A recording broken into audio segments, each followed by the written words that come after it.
नमस्कार दोस्तों, महारानी लक्ष्मीबाई मेडिकल कॉलेज जो झांसी के अंदर है, वहाँ पर 10 बच्चों की मौत हो जाती है क्योंकि उस वार्ड के अंदर जहाँ पर 18 बच्चे रह सकते थे, वहाँ पर 55 बच्चों को पहले तो भर्ती करा गया। फिर वहाँ पर आग लग जाती है। हॉस्पिटल वालों का कहना है कि शॉर्ट सर्किट से वहाँ पर आग लगी है और 10 बच्चों की मौत हो जाती है। बच्चे मतलब बहुत ही छोटे छोटे बच्चे, कुछ दिनों के या कुछ महीनों वाले बच्चे, इतने से ही वो थे, इतनी ही उनकी उम्र थी और वो इस दुनिया को अलविदा कहकर चले जाते हैं। प्रशासन से जब पूछा गया तो उनका कहना था कि शॉर्ट सर्किट से आग लगी है। इनफैक्ट ये जो मैंने आपको कोट किया ना, 55 बच्चे थे, 18 ही रह सकते थे, ये उत्तर प्रदेश के डेप्यूटी सीएम ने बात कही थी। अब हम इस पूरी वारदात के ऊपर बात करेंगे, लेकिन उससे पहले जो है, अगर हम आपकी लाइफ में कोई भी वैल्यू ऐड करते हैं या फिर अगर आपको हमारे कंटेंट जो हम डेली आपके पास लेकर आते हैं आपको पसंद आता है, तो आप प्लीज़ चैनल को सब्सक्राइब कर लीजिए, इस वीडियो को शेयर करें, ज़्यादा लोगों तक पहुँचाएं और हाँ, अपनी राय नीचे कॉमेंट बॉक्स में लिखना मत भूलिएगा। चलिए वीडियो की तरफ बढ़ते हैं।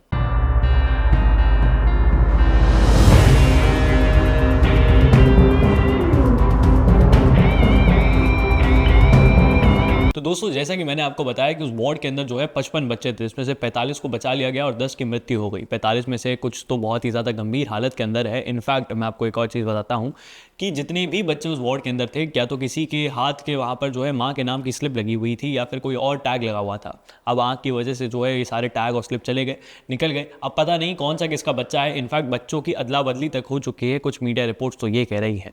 लेकिन सवाल उठकर सिर्फ और सिर्फ प्रशासन से पूछा जाना चाहिए कि अगर उस क्षेत्र के अंदर यही सबसे बड़ा हॉस्पिटल है तो आप किस प्रकार कह सकते हैं कि शॉर्ट सर्किट हो गया है। और अगर शॉर्ट सर्किट हो भी गया है तो वहां पर जितनी भी फायर एक्सटिंग्विशर थे वो काम क्यों नहीं करे, वो एक्सपायर क्यों हो गए, कौन हॉस्पिटल का इंस्पेक्शन कर रहा है। जिले के डीएम से सवाल पूछा जाना चाहिए कि आप कितनी बारी में हॉस्पिटल का इंस्पेक्शन करते हैं। अगर उनके पास ये अथॉरिटी नहीं है तो सरकार ने अथॉरिटी किसको दे रखी है कि हॉस्पिटल का इंस्पेक्शन कौन जाके कर रहा है, कि वायरिंग सही ढंग से चल रही है, नहीं चल रही है, फायर सिस्टम है या नहीं है, फायर अलार्म किस तरीके से काम कर रहा है, सेफ्टी किस तरीके से काम कर रही है और एक्सटिंग्विशर काम कर रहे हैं या नहीं कर रहे हैं। चलिए, फायर ब्रिगेड को आने में टाइम क्यों लग गया, ये सवाल पूछा जाना चाहिए। जब हम देखते हैं कि हमारे सीएम, उप सीएम या फिर गवर्नर हो गए, इनकी गाड़ी के पीछे एक फायर एक्सटिंग्विशर चलती ही रहती है, जबकि उनको इस चीज़ की कोई एज सच इतनी नीड नहीं है, लेकिन फिर भी उनकी गाड़ी के पीछे चलती रहती है, उनके घर के बाहर एट अ टाइम हमेशा खड़ी रहती है। तो एक इतने बड़े हॉस्पिटल के अंदर जहाँ पर हो सकती है कि दुर्घटना हो जाए, वहाँ पर एक फायर ब्रिगेड हमेशा क्यों नहीं खड़ी रहती है। ऐसे लॉज, ऐसे मैकेनिज्म क्यों नहीं बने हुए हैं। इसी के साथ साथ इंस्पेक्शन किसने किया था, इस पर भी सवाल उठाना चाहिए। कॉलेज के प्रिंसिपल क्या कर रहे थे, उन पर भी सवाल उठाना चाहिए। आप इस चीज़ पर किसको काउंटेबल बनाएंगे, क्योंकि अगर आप देखेंगे तो यहाँ पर मुआवजे निकाल दिए जाएंगे, लेकिन उन 10 बच्चों की जान वो कौन वापस ला कर देगा। क्या प्रशासन ला कर देगा, क्या सीएम ला कर देंगे या फिर कोई और ला कर देंगे, क्योंकि सीएम के द्वारा दिए गए मुआवजे जो है इसके आगे आ जाएंगे। ये खबर जो है दब जाएगी, पीएम के द्वारा किए हुए ट्वीट जो है वो आगे आ जाएंगे, पीएम के द्वारा की गई रैली इस पर आगे आ जाएंगी, सीएम के द्वारा दिए गए बयान इस पर आगे आ जाएंगे, लेकिन ट्वीट वो दब जाएंगे।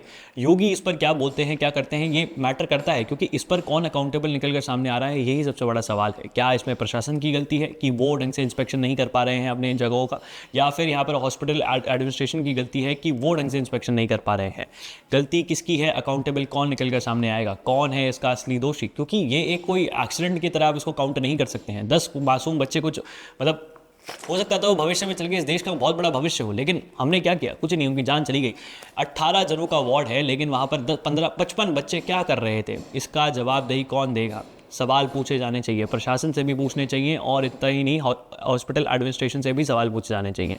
आपकी क्या राय है, नीचे कमेंट बॉक्स के अंदर एक चीज़ बताइएगा। इस वीडियो को शेयर करें, ज़्यादा लोगों तक पहुँचाएं।